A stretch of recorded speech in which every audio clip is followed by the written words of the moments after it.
Hello friends, welcome back to Ramyajyothi vlogs. నేను మీ రమ్య. అందరు బాగున్నారా? అందరు బాగుండాలి, అందులో నేను ఉండాలని మనస్ఫూర్తిగా కోరుకుంటున్నా. బాబోయ్, అసలు ఈ జూన్ మంత్ అంటేనే గుండె బరువెక్కుతుందండి. సమ్మర్ అయిపోయిందని చెప్పి హ్యాపీగా ఫీల్ అయ్యే లోపే జూన్ మంత్ వచ్చి చాలా బాధ పెట్టేస్తుంది. పర్టికులర్ మిడిల్ క్లాస్ వాళ్ళకైతే ఇంకా మరి అండి. అసలు ఏంటండి బాబు, ఆ బుక్స్ రేట్లు ఏంటి, ఆ ఫీజులు ఏంటి, తలుచుకుంటేనే ఒక తెలియని ఒక భయం అండి. అసలు నా చేత్తో 10 నిమిషాలు 11,000 ఖర్చు పెట్టానంటే నిజంగా నాకు ఇప్పటికీ నమ్మబుద్ధి కావట్లేదు. బుక్స్ రేట్లు మరి ఇంత కాస్ట్ ఉంటాయా అని. మరి జూన్ది ఇప్పుడు జూలైలో చెప్తున్నాయంటక్క అనుకోవచ్చు. ఆ షాక్ నుంచి నాకు బయటపడేసరికి ఇంత టైం పట్టిందండి. అందుకని నేను వీడియో అనేది ఇప్పుడు అప్లోడ్ చేస్తున్నాను. మెయిన్ మ్యాటర్ ఏంటంటే ఈ వీడియోలో ఎవ్రీ ఇయర్ నాకు మా హస్బెండ్ తీసుకుంటారండి పిల్లలకి బుక్స్ కానీ ఏవైనా సరే. బట్ ఈ ఇయర్ ఆయనకి కుదరక నేను తీసుకోవాల్సి వచ్చింది. సో నా చేతులతో నేను ఫీజు కట్టి బుక్స్ తీసుకోవడం మాత్రం ఇదే ఫస్ట్ టైం అండి. సో నాకు ఇప్పటి వరకు అయితే నేను అంతగా పట్టించుకోలేదు. ఇప్పుడు నా చేతితో నేను అమౌంట్ కట్టి తీసుకునేసరికి ఇంత కాస్ట్ ఉన్నాయా, బుక్స్ రేట్లు ఇలా ఉన్నాయంటే ఇంకా ఫీజులు ఎలా ఉంటాయి అని చెప్పి నిజంగా అండి జూన్ మంత్ అన్నది తలుచుకుంటేనే భయం వేస్తుందండి. బుక్స్ ఫీజులని, యూనిఫామ్లని, lunch box, bag, water bottles ఇలా చెప్పుకుంటూ పోతే ఎన్నో ఉన్నాయండి. ఇవన్నిటినీ మెయింటైన్ చేయాలంటే చాలా కష్టం అండి. నిజంగా ఎవ్రీ ఇయర్ ఇవన్నీ చూసుకుంటున్న ప్రతి ఒక్క మిడిల్ క్లాస్ పేరెంట్స్ ప్రతి ఒక్కరికి హ్యాట్స్ ఆఫ్ చెప్పచ్చండి.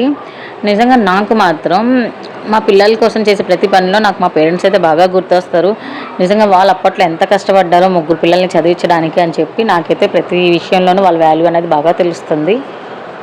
11,000 ఏముందక్క, చిన్న అమౌంట్గా అని అనుకోవచ్చు. బట్ నాకు అది పెద్ద అమౌంట్ అండి. ఎందుకంటే నేను ఫస్ట్ టైము పిల్లలకి స్కూల్ దగ్గరికి వెళ్ళి ఫీజు అవి కనుక్కొని బుక్స్ తీసుకోవడం అనేది ఎవ్రీ ఇయర్ మా హస్బెండ్ చూసుకుంటారు అవన్నీ. సో నా వరకు వచ్చేవి కాదు. బట్ ఈ ఇయర్ ఆయనకి కుదరక నేను వెళ్ళేసరికి నా చేతులతో నేను అంత అమౌంట్ ఒక్కసారిగా ఇచ్చేసరికి నాకు అది పెద్ద అమౌంట్ లాగా అనిపించింది. ఇదే విషయం మా వారికి చెప్తే ఆయన జస్ట్ నువ్వు ఇప్పుడు ఇయర్ వెళ్ళావు కాబట్టి నీకు తెలుస్తుంది అండ్ నువ్వు కూడా తెలుసుకుంటావు అని చెప్పి నేను పంపించానని చెప్పి అన్నారు. సో ఎవ్రీ ఇయర్ తను పడే కష్టం అనేది నాకు ఈ ఇయర్లో తెలిసింది. అండ్ నెక్స్ట్ ఇక్కడ వచ్చేసరికి అయితే పిల్లల బుక్స్ అండి.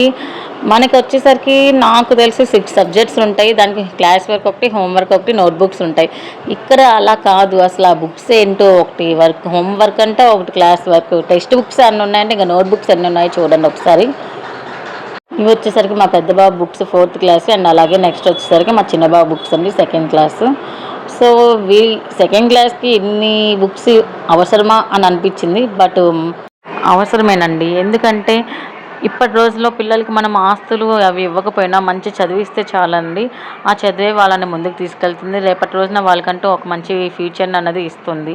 సో ఆ నమ్మకంతో అయితే ఎంత కష్టపడినా కూడా అండి వాళ్ళకి మంచి లైఫ్ ఇవ్వాలి అని అయితే మేము అనుకుంటున్నాము.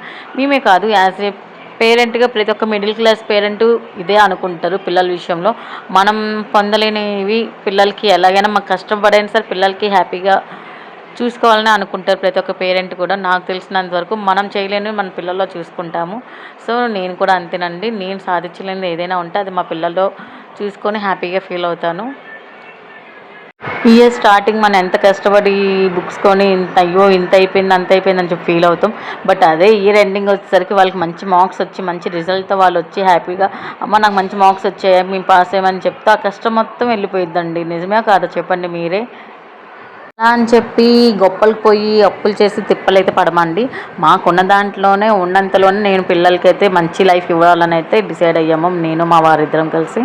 సో అంతేకాని వాళ్ళ కోసం అని చెప్పి పరుగులు తీసి పిల్లల మీద ప్రెజర్ అయితే ఎక్కువ పెట్టమండి.